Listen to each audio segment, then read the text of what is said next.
Hello, and welcome to today's conversation, A Better Meeting, presented by Zoom. I'm Bennett Richardson, General Manager of Protocol. Thank you for joining us. At Protocol, we aim to arm you as decision makers in technology, business, and policy with actionable news and analysis that can help you do your job. Today, we're going to talk about meetings. The only thing people can seem to agree on with meetings is that they don't love them and they aren't usually run correctly. Today is a rare moment to actually make the changes you've wanted to for years, and our panel of experts will tell you how. Our guests will share the best tools for hybrid meetings, best practices for making sure everyone has a voice, and the best ways to know when a meeting should probably just be an email.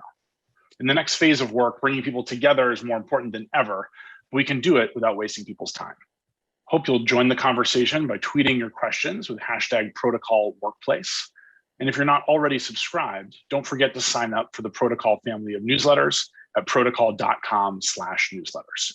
To kick things off, I'd like to welcome Ronnie Gaun, Enterprise Customer Success Manager at Zoom. Ronnie works with some of Zoom's largest customers to help them run better meetings. So who better to help us kick off today's conversation? Welcome, Ronnie. Thank you so much, Bennett. It's great to be here. So let's kick things off with the question that I think I've wanted to ask for at least a year now. How does Zoom use Zoom? Well, of course, that's a great question. Zoom uses Zoom in a lead by example way, I hope. We're always evaluating the best ways to deliver happiness to our customers and want to make sure they have that optimal experience.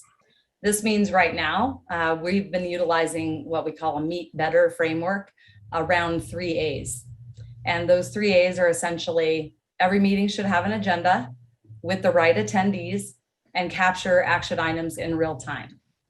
Wrapped around this simple framework, we also introduced agenda templates. We surveyed our Zoomies to see what would be most beneficial, and we produced 3 of them, and they are really beneficial in making sure that you're staying on track and that you know, again, that you have the right agenda, you have the right people in the room, and you're taking away action items.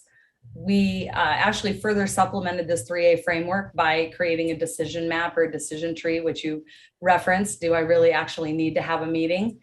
Could this be accomplished elsewhere? So that's been very popular and helpful.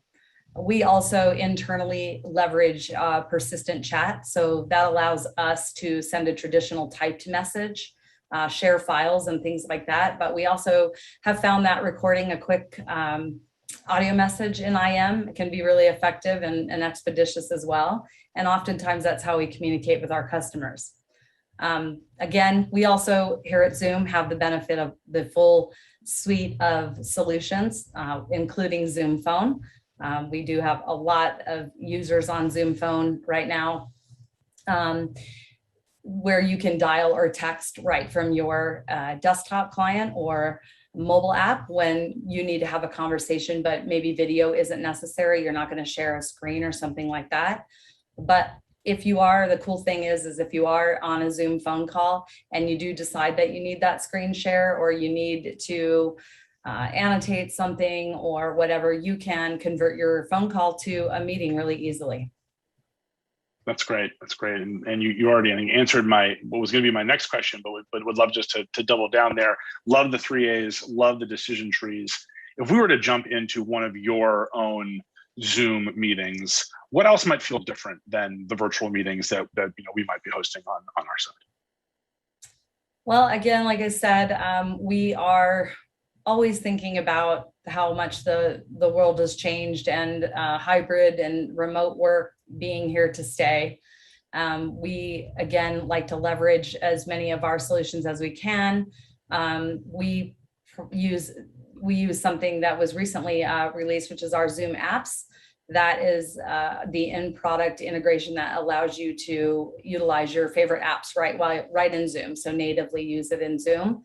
So we're probably leveraging a lot of those things that maybe our customers aren't quite there yet. But it does it allows us as Zoom to essentially meet our customers where they're at. So if you're using Mural or Asana or Dropbox or anything like that, among many others, you can do so right in there. And again, like I said, we're kind of using the full suite within Zoom.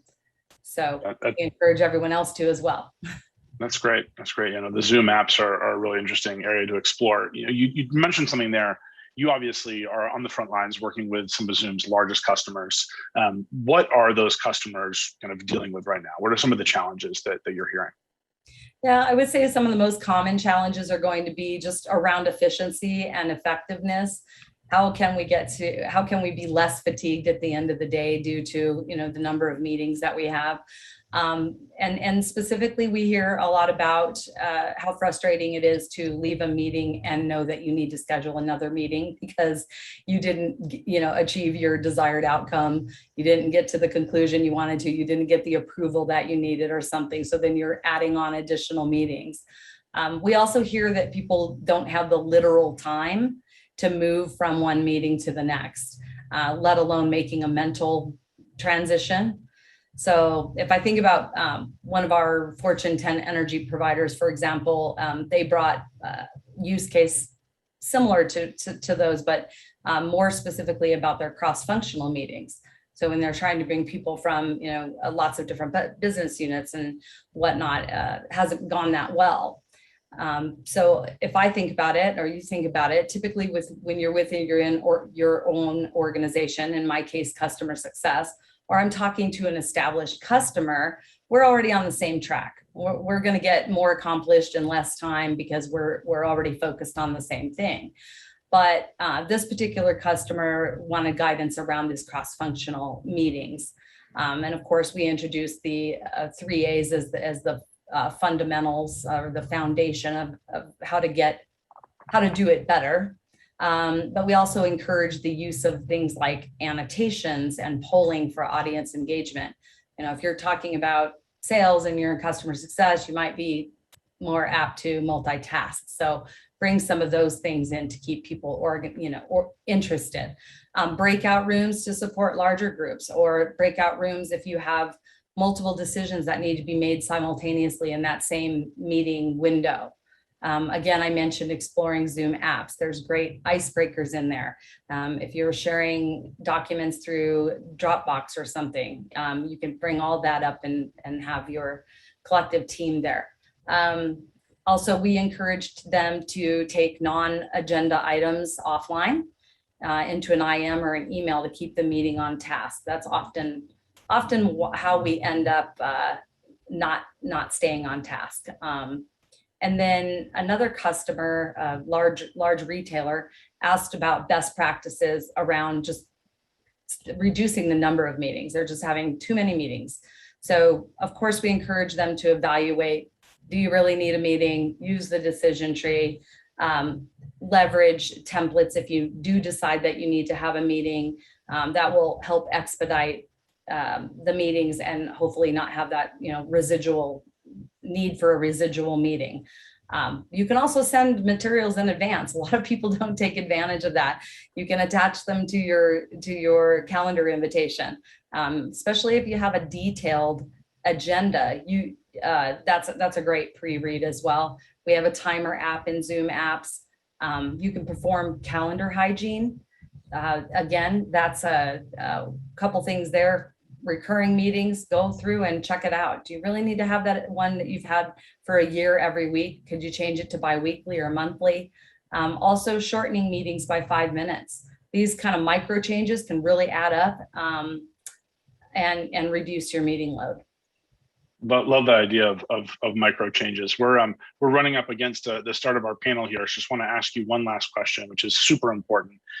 What we hear obviously from a lot of people as well as our own colleagues is one of the biggest challenges of both virtual and hybrid meetings, making sure everyone has a voice, making sure everyone gets heard. Do you have any tips for running a meeting more effectively to really make sure that all participants get heard? Yeah, I'll just reiterate a few things. The 3 A's to set expectations. Polling is a great way, beginning, end, in meeting in real time to check for understanding, gauge people's interest. We also have Smart Gallery in our Zoom rooms, which brings everybody into their own window, even if they're just sitting next to each other in a conference room. Encourage people to use those reactions, raise their hands, heart something. Use your camera when you can. We know that that's not always possible. And then utilizing in-meeting chat for introductions. So if you have a large group, everybody drop a little bio in the chat. Use QA, keep it interactive. And then from voice, sorry about that.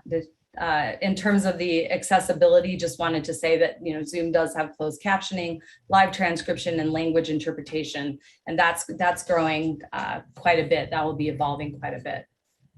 Those are great new features to have, and love your encouragement on the interactivity. I feel like those are things that we could all use a little bit more to keep meetings going and to keep the conversation flowing. So thank you so much for joining us today, Ronnie, and for Zoom's great partnership around the launch of Protocol Workplace. And I'm looking forward to tuning into Zoomtopia in a few weeks. So excited to hear from you and from the rest of the team again there soon.